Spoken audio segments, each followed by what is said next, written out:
put it this way, if she's not a mukta, right, she'll do until one comes along. She's next best thing. So for the record, how do you define mukta? I understand it, but in layman's terms, what is a mukta? Well, in Sanskrit it means moha kashaya, which means moha, delusion, and kashaya, destroyed. So a mukta is someone whose illusion has been destroyed. They've no illusions or delusions about anything at all. In other words, the ego's gone. Egoless. Egoless, yeah. That's a mukta, yeah. Sometimes people have a very, very small trace of ego, like a bodhisattva or something, and probably that's what Amar is, a bodhisattva. That's probably what she is. And she may decide to drop that flimsy ego in this lifetime, or she may want to come back. But in the end, is it that important? Well, it'll keep, if you got it, you can. There's two things will happen. It can either cause you to rebirth because you can't get complete enlightenment if you've got a trace of ego. But if you've got a purified inner mind, then you go to a state of consciousness, which the Indians call Brahma Loka, where you could stay there in your consciousness until what they call pralaya, when the universe is dissolved, and then you will be dissolved back into Brahman, and you don't exist anymore. Otherwise, what's going to happen is, you've got this desire, this one thought, then you're going to come back. I mean, you could have every desire completely destroyed, and that you could walk past somebody and say, that's a nice smell of scent. Now you've created a new desire that can bring you back. So somebody like Nisargadatta, he's not reborn. He's done. Well, he's gone. He wasn't a person. He achieved the point where he became, I am that. Who am I? I am that. He got rid of all his illusions. So there's no way that Ramana can be reborn. It doesn't exist. There's no way Nisargadatta Maharaj can be reborn because it doesn't exist. The person, which is the ego, is gone. There's no individualized self. There's no separate self. No separate self at all. It's just pure awareness. It's pure awareness, and what it is that the universe. It's all within illusion. I really believe in the Jativada, which means that nothing happened at all. I don't believe that any of this creation happened at all. I don't even believe that the appearance of it happened at all. Some people say, oh well, yes, it's just an appearance. I don't even believe that happened. I believe nothing happened, because to be nirguna, which means no modes, right? That means that if there's an appearance, there has to be a mind to create the appearance. And God can't have a mind, or the nirguna can't have a mind, because that's duality. Therefore, if it's duality, then Brahman it's not Brahman. So the only solution is there's either duality or this never happened.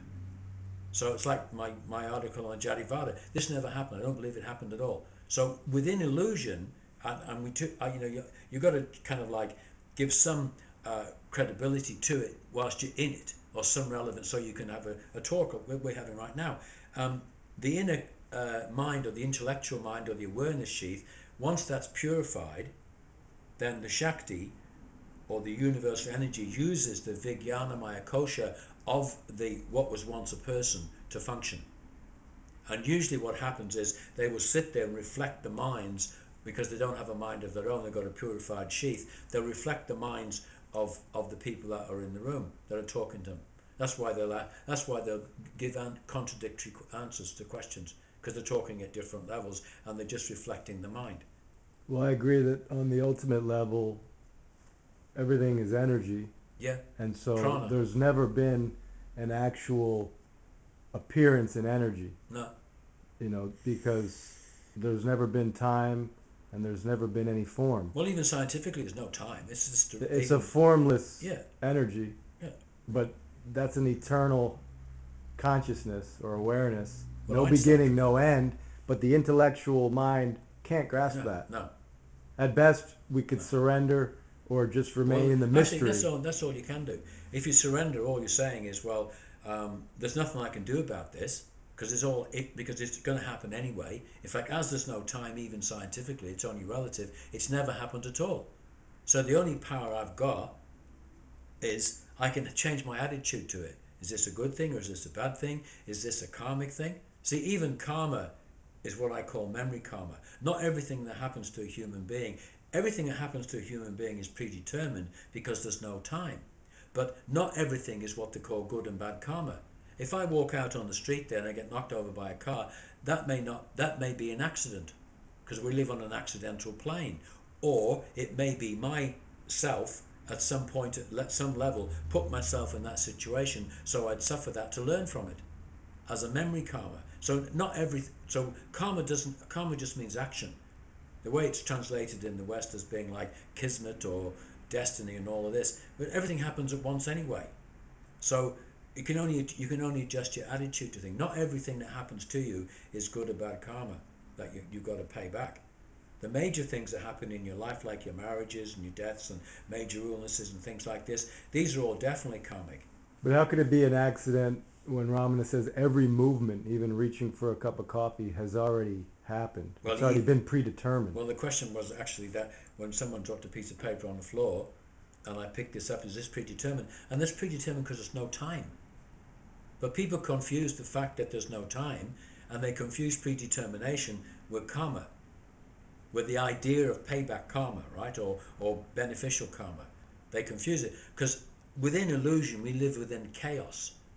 I mean, it explodes out from the Great Manhattan, the creation of the universe, right? And you have all these vibrations, and they balance each other out by evolution. There's chaos. They bump into each other, and they bump into each other. All these gunas are forming, the gunas turn into thousands and millions types of forms, and so things evolve. So the whole world is chaos and evolution. That's what it is. Like the tree, fractional geometry, you know? Everything looks the same on the tree, right? Fractional geometry. Everything's the same.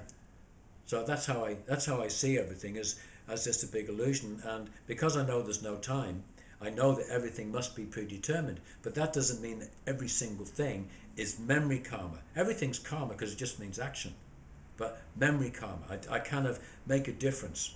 If I walk out there and something really bad happens to me, or something happens in my life, then I may have, before I took this life, decided that this was the karma I had to learn from. So I put myself in a situation to learn. But at the same time, after I'd finished that, I walked out and got run over by a bus. That just might be an accident. Do you think a lot of people misuse the conceptual understanding of the ultimate truth, that nothing's ever happened? That they misuse that Well, I don't think that. as a denial of being kind or humble, Yeah. as an excuse or a rationalization? Yeah, a lot of people who are around the area of the neo-Advaitins, they do that. It's like a lazy man's, road to enlightenment and things like this.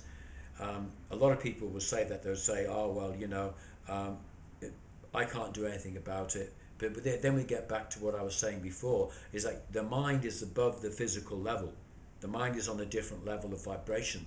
And in the mind, like if you leave this body right now and you're in the subtle heavens, whatever you want to call it, you can't get karma in heaven, because there's no action or reaction there. There's only reaction and action at this level.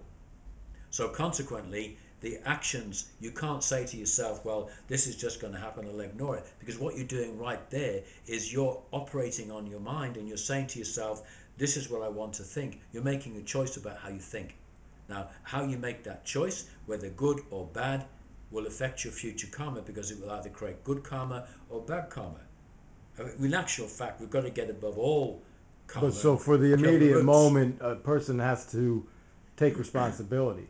They've always got to take responsibility. Whether you can change the action or not, you still have to take responsibility. You have to say, well, I'm going to do this, but I know this is, and it's going to happen anyway. This is how I think. Everything's going to happen anyway, but it's how your attitude is to it. You can only change your attitude. You can't change the action.